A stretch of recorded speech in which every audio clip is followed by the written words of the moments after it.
Bharti news सीधा सटीक और निष्पक्ष। Good evening and welcome to Bharati News. I am Pushpendra.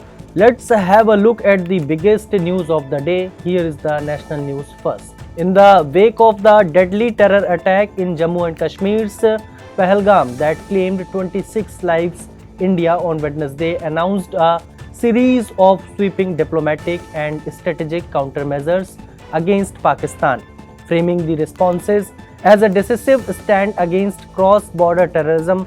The Ministry of External Affairs outlined multiple steps, including the indefinite suspension of the Indus Waters Treaty that had endured 3 wars, and an immediate shutdown of the integrated checkpost at the Attari-Wagah border, a crucial link for trade and people-to-people engagement between the two nations. In what is being termed as the largest ever anti-Naxal operations in the country, over 20,000 security personnel from 3 states have surrounded over 1,000 Naxals in Chhattisgarh's Bijapur. According to the sources, at least 5 Naxals have been killed in the operation involving security personnel from Chhattisgarh, Telangana and Maharashtra. The massive crackdown comes as Union Home Minister Amit Shah set a deadline of March 31, 2026 to eliminate Naxalism. The Bombay High Court has granted bail to 2 men from Thane who were accused of assisting their friend in kidnapping and murdering a 12-year-old boy who used to call him impotent.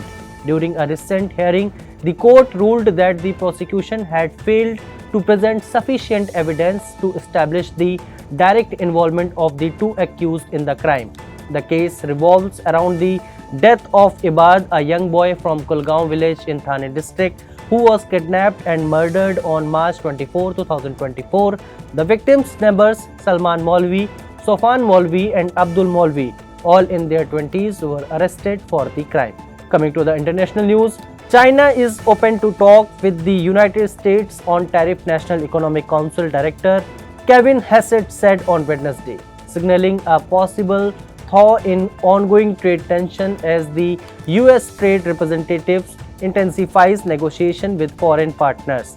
Hassett revealed that 18 written offers have already landed on the USTR's desk as countries seek to roll back or reshape tariff imposed by the United States under Trump's aggressive trade policies. An Israeli airstrike on Wednesday hits the Yafa school in Gaza City, which was sheltering displaced families and resulted in the death of 10 people.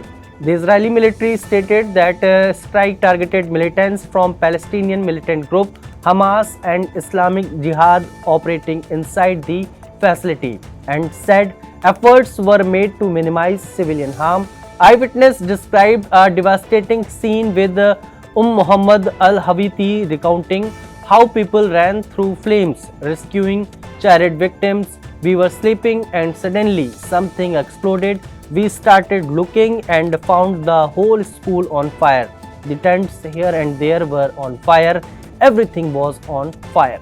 Coming to the business news, global brokerage UBS has raised its outlook on Indian equities to neutral, acknowledging the country's domestic resilience and structural strength. Yet, despite India's promising fundamentals, China remains USB's top pick among emerging markets (EM), thanks to cheaper valuations and a stronger risk-reward profile.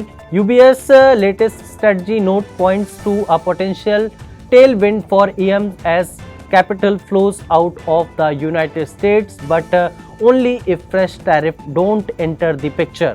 In this context, India ticks several key boxes: strong internal demand, earning stability even in rough conditions, a likely boost from lower oil prices, and increasingly accommodative bank adjusting deposit rates downward despite tepid deposit growth. A 1% tax collected at source, TCS will now apply to high-end good priced above Rs 10 lakh from 22nd April 2025.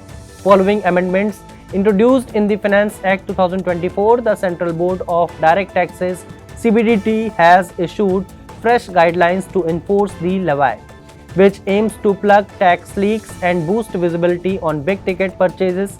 Whether you are buying a designer handbag, a vintage watch, a yacht, or even a racehorse, if the price tag crosses rupees 10 lakh, the seller is now required to collect TCS and deposit it against your PAN. Coming to the sports news, Rajasthan Royals find themselves in a difficult position in IPL 2025, having lost their last 4 matches and their captain Sanju Samson to injury. Samson was absent during their recent defeat to the Lucknow Super Giants, having sustained an abdominal injury earlier this month during their game against the Delhi Capitals. He has not travelled to Bengaluru for their upcoming clash against the Royal Challengers Bengaluru on Thursday, 24th April. New Zealand and Mumbai Indians pacer Trent Bolt heaped praise on teammate and star opener Rohit Sharma for hitting form in perfect sync with the side's resurgence in IPL 2025. Best highlighted in their dominant win over Sunrisers Hyderabad on April 23rd, while Bolt himself delivered a player of the match winning performance in MI's victory. The Pacers reflected on how Rohit returning to form after a slow start to the session is a massive boost for the team. So that concludes our news bulletin for today. Thank you for joining us. Stay tuned to Bharati News for continuous coverage and more updates. Wishing you a good evening and a great night ahead. Thank you.